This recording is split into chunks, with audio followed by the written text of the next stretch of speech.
Police ચોકીને ઘેરી લીધા બાદ સર્જાયેલા પથ્થરમારા અને વાહનોમાં તોડફોડ આગજનીની ઘટના બની હતી। જે ઘટના બાદ કતારગામ દરવાજા ખાતે વાહનોને સળગાવનાર ટોળામાંથી 3ને ચોક બજાર પોલીસે ઝડપી પાડ્યા છે, જ્યારે અન્ય ભાગી છૂટેલા આરોપીઓને ઝડપી પાડવા ચક્રો ગતિમાન કર્યા છે।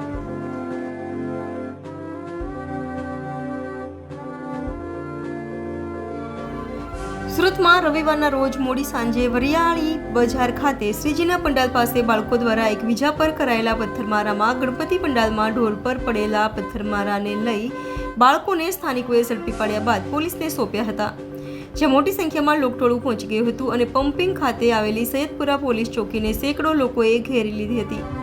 ત્યારે પોલીસ દ્વારા આરોપીઓને સખત સજા થશે તેવી બાંયધરી અપાઈ હોવા છતાં ભીડ માની ન હતી અને કેટલાક લોકો દ્વારા કાકરી ચાળો કરાતા પથ્થરમારો થયો હતો અને ત્યારબાદ પોલીસની હાજરીમાં જ વાહનોમાં તોડફોડ અને આગજનીના બનાવો બન્યા હતા।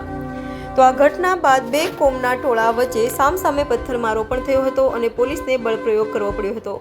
તો કતારગામ દરવાજા ખાતે પણ ટોળાએ વાહનોમાં આગચંપી કરી હતી, જે અંગે ચોક બજાર પોલીસ મથકમાં ફરિયાદ નોંધાઈ હતી। આ ફરિયાદના આધારે ચોક બજાર પોલીસે વાહનોમાં આગ લગાવનાર 3 આરોપીઓ દિનેશ ઠાકર, જયેશ પટેલ અને દેબાશીષ ઘોષની કતારગામ કુબેરનગર ખાતેથી ધરપકડ કરી સળિયા પાછળ ધકેલી દીધા છે। તો વાહનોમાં આગ લગાવાઈ હતી ત્યારે મોટું ટોળું હોય અન્ય આરોપીઓને પણ ઝડપી પાડવા પોલીસે ચક્રો ગતિમાન કર્યા છે।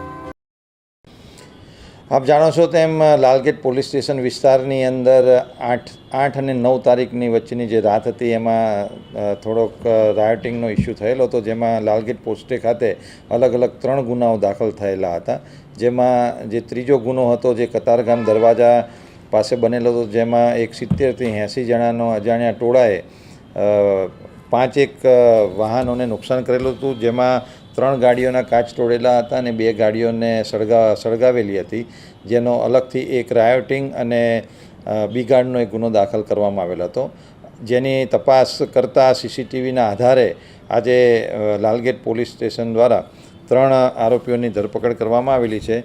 જેમાં પહેલો આરોપી છે દિનેશ કુમાર રણછોડભાઈ ઠાકોર, જે કુબેરનગર કતારગામનો રહેવાસી છે। બીજો આરોપી છે જયેશ દિલીપભાઈ પટેલ, જે 27 વર્ષની ઉંમર છે અને વેડ રોડનો રહેવાસી છે, અને ત્રીજો આરોપી છે દેબાસિંહ આનંદ ઘોષ, જે કુબેરનગર ચોકી કતારગામ પાસેનો રહેવાસી છે, જે મૂળ હુગલી વેસ્ટ બેંગાલનો છે।